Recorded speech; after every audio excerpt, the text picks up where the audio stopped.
Welcome back to my Twilight Princess 3-heart run. This time around we're taking on the Goron Mines, the second dungeon. We'll see how having only 3 hearts affects how this dungeon is played. Alright, so we're doing the Goron Mines today.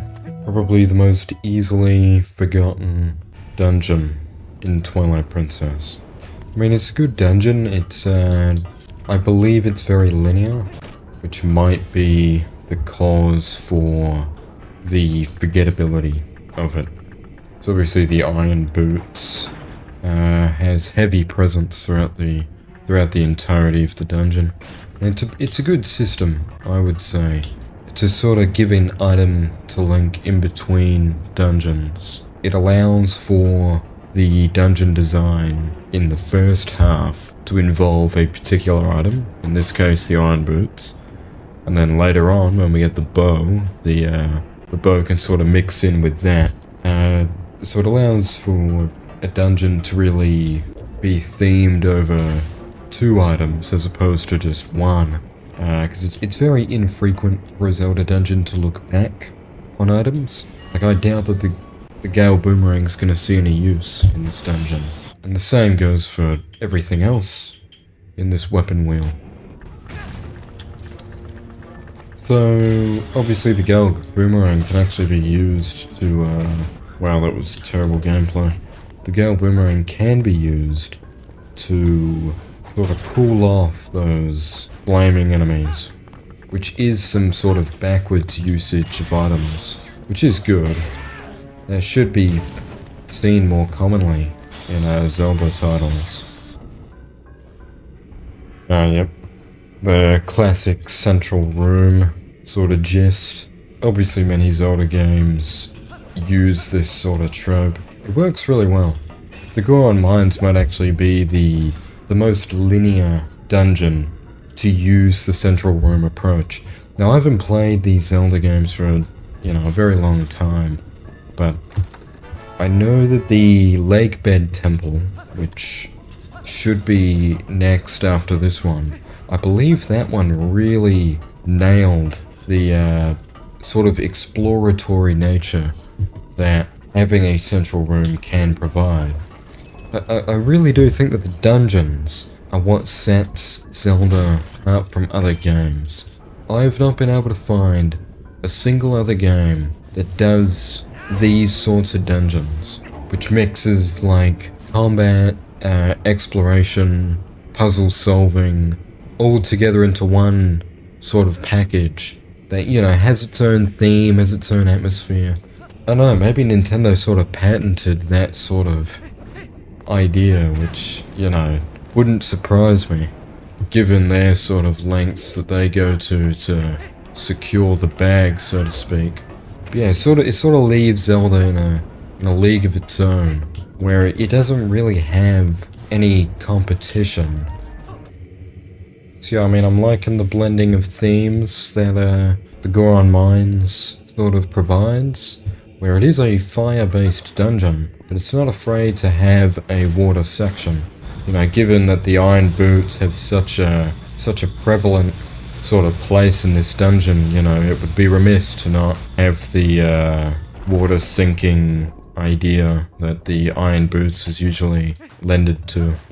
So I suppose you could say that this is another sort of callback to Ocarina, where I believe in the Fire Temple in that game you were sort of interacting with Gorons throughout the course of the dungeon. I feel like I could make this. Yeah. So I believe that there is a trick to be able to like walk on the ceiling without the iron boots on. I don't know if it only works in the Wii version. We'll see. So if I equip an item over the iron boots while he's transitioning to the ceiling, that might have been too late. So let's try here. Really? Really? A Wii exclusive glitch? Unless I'm just like manufacturing some glitch in my mind that never actually existed. I would not put it past myself to do that. Oh, really? It's supposed to be 3 heart, right? I still have 3 hearts. That wasn't a full heart container. I think I just need to be more wary of not getting unnecessary chests. I mean, it's been so long since I've played these games that, like, I don't know, I thought that would have been a small key. So I can't do that 5 times. I mean, in that case, I just have to reload whatever save I had. So yeah, I mean, if that glitch does exist, and does only exist for the Wii version, I would be curious as to why. What exactly is different between the GameCube and the Wii version, such that that sort of item swap out thing works on the Wii?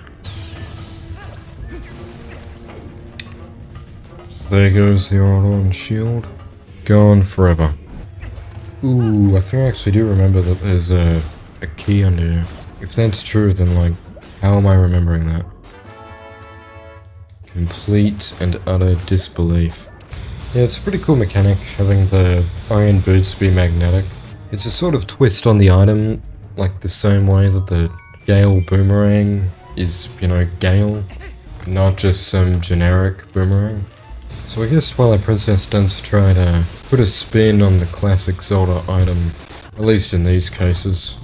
I suppose this dungeon kind of calls back to the puzzle room sort of design of Wind Waker's dungeons. Again, it's been a very long time since I last played that, but I think that the dungeons in that game, the theme of just sort of single room puzzles, where you did another piece of, oh my god, I'm literally gonna get a heart container here. Why is there 2 pieces of heart in this dungeon? They are put in, like, such obvious places. If I fill a heart container, obviously I just reload the last save. I'm not gonna fill a heart container for this playthrough, but it seems like I'm gonna get it to the point where I have 4 pieces, and then I'm just gonna have to keep resetting, which is pretty ridiculous. I don't think there was any need for the iron boots to be this slow. Like, obviously you're trying to uphold the image of, well, if Link was actually doing that, then it would be hard.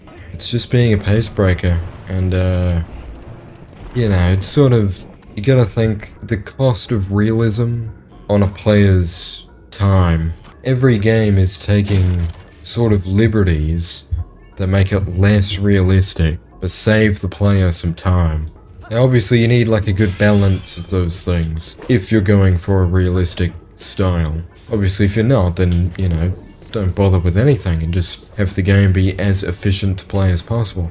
But if you are going for realistic, then you gotta pick and choose. I'm a little confused where this small key is.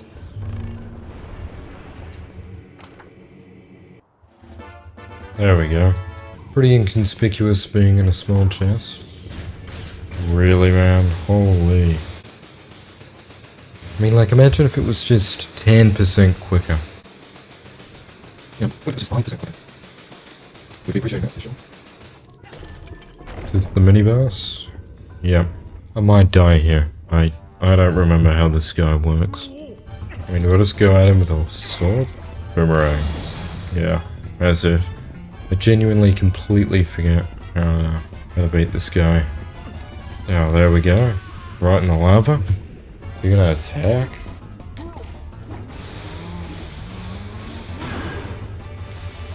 Well, I really fucking fell into that one. I could have sworn that he has, like, a roll thing, similar to the Gorons on Death Mountain. Oh, there we go. There we go. Pretty much the point of confusion was, he kinda wasn't letting me hit him, initially.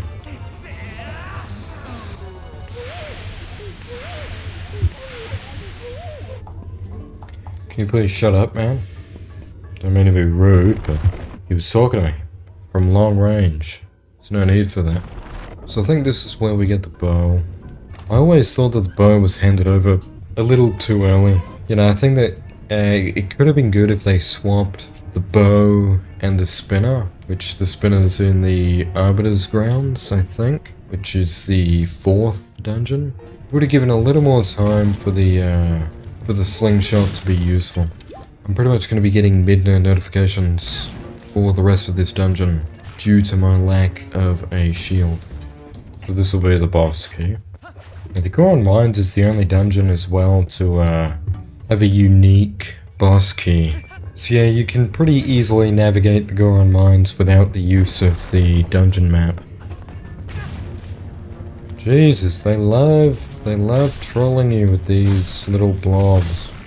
Might have been the first instance of a troll in a Zelda game. I was gonna say in a game in general, but then I was sort of thinking like, there must have been some shitty NES games that were trolling to the max. There we go, we love to see that. I suppose you can do this as a bit of troll prevention. I mean, it might even be forced, because, you know, as soon as you jump over there, you're just gonna get knocked into the abyss. I suppose that's one useful dungeon map usage in the Goron Mines. One slight navigational hiccup in the whole dungeon. And I mean, that's not bad. Like, it's not bad to sort of have dungeons where navigation is a pretty big concern. I think the Lakebed Temple will be a good example. Yeah, so it's not bad to have a more like puzzle room style dungeon. I mean, it's sort of, it adds to the idea that Twilight Princess has a bit of everything. You know, has some complex dungeons, some more simple. This is another small key reminder scenario. Just like in the Forest Temple, there was a small key here. I used it over there. Now I have to come back and get through using the new item. So this should be the last room before the boss. Holy shit. Those archers at the top are just loving it. Spamming arrows. Surely they can't reach here. Suppose you could blame that on me for just being lazy and not defeating them before. You know, there is no game that does a lock-on system quite like Zelda. I've played a lot of other games that sort of try the lock-on system, and like none are as smooth, responsive as Zelda's. I find that Zelda's lock-on system also frames the enemy a lot better than any other game. Like it knows where to put the player and the enemy in a combat scenario. And you just love to see that. So I didn't see a fairy to put in a bottle here, so we're just going in without a heal. I mean, it shouldn't be too hard, right? So yeah, I would tout this as Twilight Princess's most forgettable boss in Twilight Princess's most forgettable dungeon. Like, compared to the rest of them, it's understandable that this guy kind of gets forgotten. I suppose it's not a very interesting boss because you know the solution straight away. Like, we just got a bow, like of course we're gonna fire an arrow into that guy's glowing eyeball. I think that the melody in like the boss music here is calling back to Dodongo in Ocarina.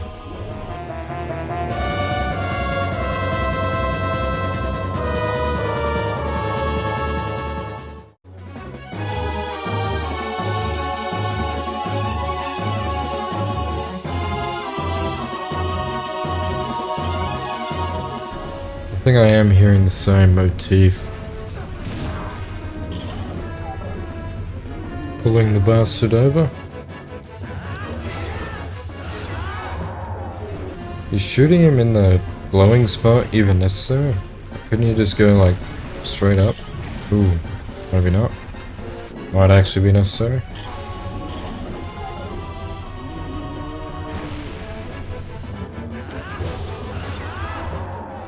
Like stuff like using the same musical motif as Dodongo here, it doesn't come off as like a disrespectful sort of callback to Ocarina. Because I think that a lot of people have sort of the impression that Twilight Princess is just some like ripoff. But I think that stuff like, you know, bringing back that music, I mean it just seems like a respectful callback. I'm out of arrows. To that, you know, classic title.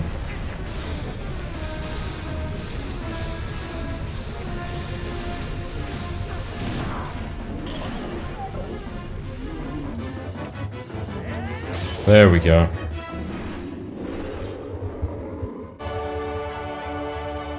Imagine if that spawned on me. Holy crap. 3-heart challenge over to that. That would be really unlucky. There we go. Second dungeon done. Still 3 hearts. But unfortunately I did grab a couple of heart containers throughout that dungeon. Yeah, pretty much if I end up with more than 3 hearts, I will reload an earlier save. So that's the second dungeon done. I think next time I gotta... Well, I mean, it'll be Lake Hylia, right? So I'll head there in the next one.